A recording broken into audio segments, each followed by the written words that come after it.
ऐसे महापुरुष सदगुरु शिवलाल साहब जी के विषय में कहा जाए बहुत कुछ बड़ी किताबें बन जाएंगी। जैसा उनका आचरण व्यवहार था, मुझे बैराग संजीवनी का एक पद एक संत ने सुनाया, साधु हुआ इस हेतु से। उसी पद से हमारे जीवन पूरा परिवर्तन आ गया। मैं समझता था जिस पुस्तक को पढ़ेगा सब साधु बच जाता होगा, ऐसी हमारी धारणा बन गई थी। जहाँ ये पुस्तक छपती है वहाँ वो ऐसा विचार सुनते होंगे वो भी साधु बच जाएंगे, ऐसा मुझे था, बचपना था। तो सदगुरु श्री अभिलाष साहब जी का दर्शन नहीं हुआ था, केवल बैराग सिंह जी ने पढ़ा था। सदगुरु श्री राम स्वरूप साहब 1960 में शायद गए थे वहाँ बकौली, तो मैंने सुना कि श्री अभिलाष साहब के गुरु जी आए हुए हैं, तो हमारी श्रद्धा और बढ़ गई। गुरु जी के पास में गया तो ये साहब जी की तैयारी हो गई थी जाने के लिए, आश्वासन सब उठा लिए थे, तो बंदगी केवल किया। फिर 1963 में सदगुरु श्री अभिलाष साहब जी और गुरुदेव की जमात थी धानेपुर में, तो साहब का दर्शन तो कभी हुआ नहीं था, तो वहाँ पर मुझे दर्शन का अवसर मिला। हम श्री भंडारी साहब से पूछे श्री अभिलाष साहब कौन है, उन्होंने कहा यही तो हुए। तो गुरुदेव जलपान किए सत्तू का, उसमें अचार भी था, तो गुरु जी उसको नहीं खाए अचार। फिर उसी थाली में साहब जी से अभिलाष साहब जलपान करने लगे। अब हमारी इतनी श्रद्धा उमड़ पड़ी, जाकर के साहब से बंदगी की, आप कहा साहब हमको शीत प्रसादी दे दो, तो वही खटाई का टुकड़ा हमको दिए थे अभिलाष साहब जी। साहब के साथ बहुत कुछ रहे। बनारस में पुस्तक छपाई के समय में 9 महीना एक मुश्त साहब की सेवा में और पुस्तक प्रकाशन में प्रूफ रीडिंग में का रहे थे। साहब एक ऐसे महापुरुष थे भी, उनकी कथनी करनी और रहनी की एकता थी। सदगुरु कबीर साहब ने कहा है, करनी करे सो पूत हमारा, कथनी कथे सो नाती, और रहनी रहे सो गुरु हमारा, हम रहनी के साथ हैं। जो करनी करता है वो हमारा खून का संबंध है, पुत्र का, और जो केवल कथनी करता है वो नाती का संबंध, जैसे बेटी का बेटा, बहुत दूर का संबंध। लेकिन जो रहनी में रहता है वो हमारा गुरु, उसको गुरु रूप में स्वीकार करते हैं। हम लोगों को भी चाहिए कथनी और करनी रहने का सामंजस्य रखें। तो कहने भाव यह है कि संत महात्मा कितना आप लोगों को संकेत करते हैं, सत्संग में आते हैं। हम लोग सुनते तो खूब है, लेकिन उतारते हैं जीवन में क्या? कुछ ले करके जाओ, कुछ दे करके जाओ।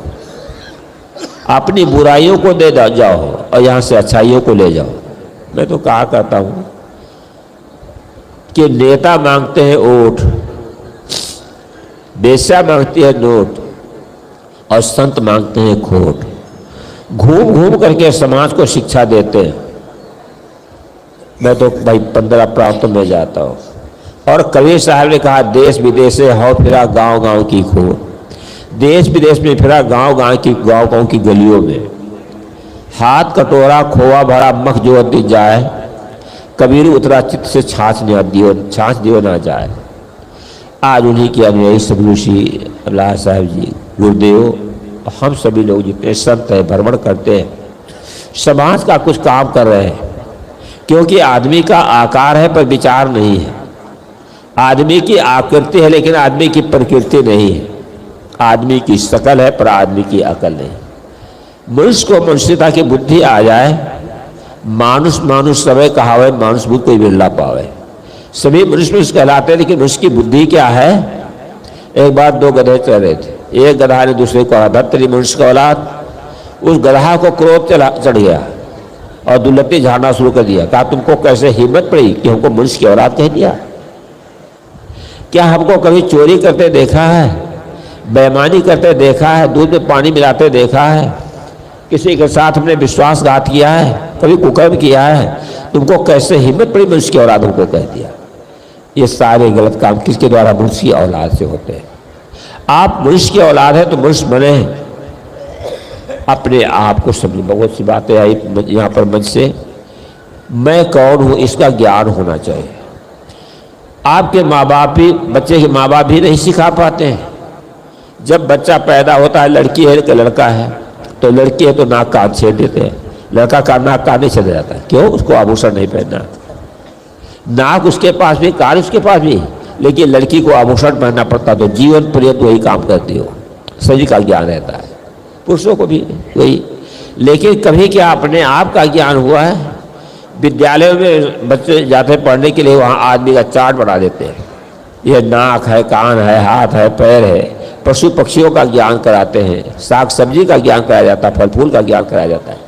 लेकिन क्या कभी किसी शिक्षक ने बतलाया है कि तुम शरीर नहीं हो, तुम आत्मा हो? वह एक स्थान यही है जहाँ पर इसकी शिक्षा दी जाती है। तो क्या हम उसको समझ पा रहे हैं? जो जानने वाला है, सबका जनैया है, हम उसको नहीं जाना। एक उदाहरण देता रहता हूँ कि एक राजा था, राजा के मुकुट में हीरा जड़ा हुआ था। हीरा को उसने सोचा कितने मूल्य का हीरा होगा, बड़े बड़े जौहरियों को बुलाने लगा और हीरे का वो लोग मूल्यांकन करते हैं।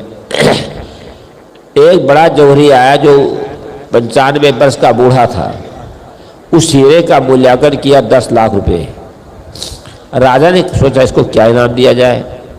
सब लोग अपने अनुसार बतलाते हैं।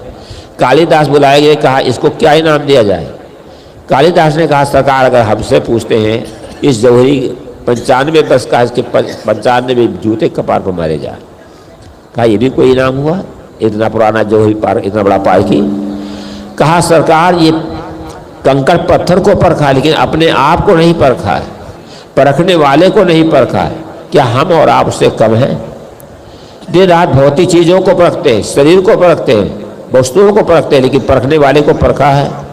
शब्द गुजर यही समझाते हैं, तुम परखने वाले को परखो। आप अपने घरों में भोजन करते थे, बढ़िया बिस्तर मच्छरदानी लगाकर सोते भी रहे होंगे, लेकिन यहाँ पर आए हैं किस उद्देश्य से? कहीं जमीन पर पड़ा रहना पड़ता है, टाइम से भोजन जलपान नहीं हो पा रहा है। चलिए यहाँ की तो व्यवस्था बहुत अच्छी है, लेकिन फिर भी इतनी भीड़, कुछ न कुछ व्यवधान पड़ ही जाता है। आप किस उद्देश्य से आए हैं? यहाँ केवल आध्यात्मिक लाभ के लिए आए हैं। ये लाभ लो। हम लोग क्या कर रहे हैं? केवल शरीर के लिए सब कुछ कर रहे हैं, कुछ आत्मा के लिए भी कर रहे हैं, अपने आप के लिए कर रहे हैं। अपने आप के लिए करो। जितना समय आप सत्संग में देते हो, जितना समय आप ध्यानाभ्यास में समय देते हो, वो समय आपका जीवन का सार्थक।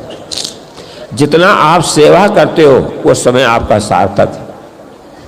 किसी के काम जो आए उसे इंसान कहते हैं, पराया दर्द अपनाए उसे भगवान कहते हैं। अब सोचो, सुबह से उठो, क्या कुछ काम किया समाज का? तो कहने मतलब यह करने की जरूरत है, हमेशा कुछ न कुछ करते रहो और अपना संस्कार शुद्ध बनाओ। संस्कार बनता है, चाहे शुभ संस्कार हो चाहे अशुभ संस्कार हो। आपने कहीं शौचालय साफ कर दिया, यह संस्कार जीवन पर्यंत के लिए आपका बन जाएगा कि मैंने शौचालय साफ किया था, थोड़े समय काम नहीं किया। अगर किसी की हत्या कर दिया तो यह गलत संस्कार बन जाएगा कि मैंने किसी की हत्या किया। अभी जैसे यहाँ कार्यक्रम हो रहा है, कुछ लोग ऐसे कचरा जहाँ तहाँ फेंक देंगे।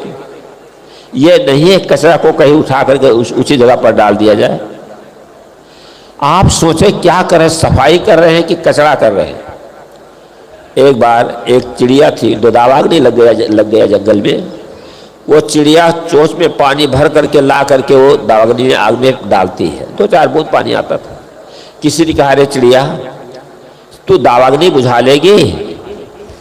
चिड़िया बोलती है कि मैं दावाग्नि बुझा नहीं सकती, परंतु मैं आग लगाने वाले में नहीं बल्कि आग बुझाने वालों में मेरा नाम इतिहास में लिखा जाएगा। आपने कभी सोचा क्या? सफाई कर्मी में आपका नाम लिखा जाए, गंदगी करने वाले में नाम न लिखा जाए। दाने में नाम लिखा जाए, कंजूस मक्खी चूस में नाम न लिखा जाए। कुछ करो जीवन में, करके जाओ। अभी आप पूर्व में अमर साहब के द्वारा सुने, क्या इस बात का असर हुआ है? अभी यहाँ जो भोजन हो रहा है, व्यवस्था है पंडाल की, और सब कुछ आप लोगों के आधार से ही हो रहा है। सभी लोगों को तन मन धन से योगदान भी करना चाहिए, सेवा का काम भी करना चाहिए।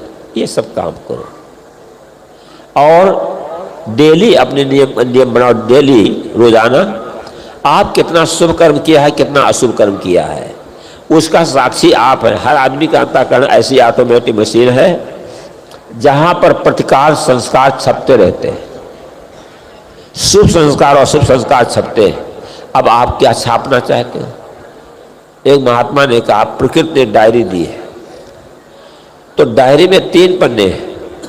एक पन्ना को प्रकृति ने लिख दिया है, सुख दुख हां लाभ जो कुछ है, और एक पन्ना बीच का खाली है, और आखिर वाला पन्ना उसका रिजल्ट फिर आएगा। तो आप बीच वाले पन्ने में क्या लिख रहे हो? अच्छा लिख रहे हो कि बुरा लिख रहे हो? पाप लिख रहे हो कि पुण्य लिख रहे हो? इसका ज्ञान होना चाहिए। आप दिन भर में जो कुछ काम करते हो, आंख से देखते हो, कान से सुनते हो, नाक से सूंघते हो, जीवा से चखते हो, त्वचा से स्पर्श करते हो, इसका सारा संस्कार आपका बनता जा रहा है। कभी जैसे मान लिया किसी को चेचक हो गई, बुखार तेज आया, दाने पड़ गए, दाने पक करके फूट गए, कुछ दिन में घाव अच्छा हो जाता है, लेकिन उसके जो दाग हैं जीवन पर्यंत रह जाते हैं, वो दाग नहीं मिटते।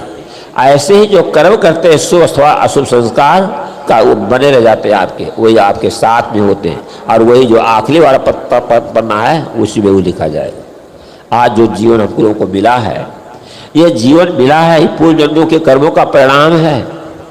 अब जो करोगे तो आगे मिलेगा, क्योंकि अध्यात्म क्षेत्र में ये जीव अविनाशी कहा जाता है। इसका अविनाशी कहा जाता है, पुनर्जन्म होता है, तो पुनर्जन्म होता है, तो कर्म फल भोग भी होता है। इसलिए हमेशा अच्छा काम करें, और अभी और संतों के भी सुनना है। और मैंने कुछ थोड़ी सी बातें की, अब आप मैं वाणी विराम देता हूँ। बोलो सद्गुरु देव की जय।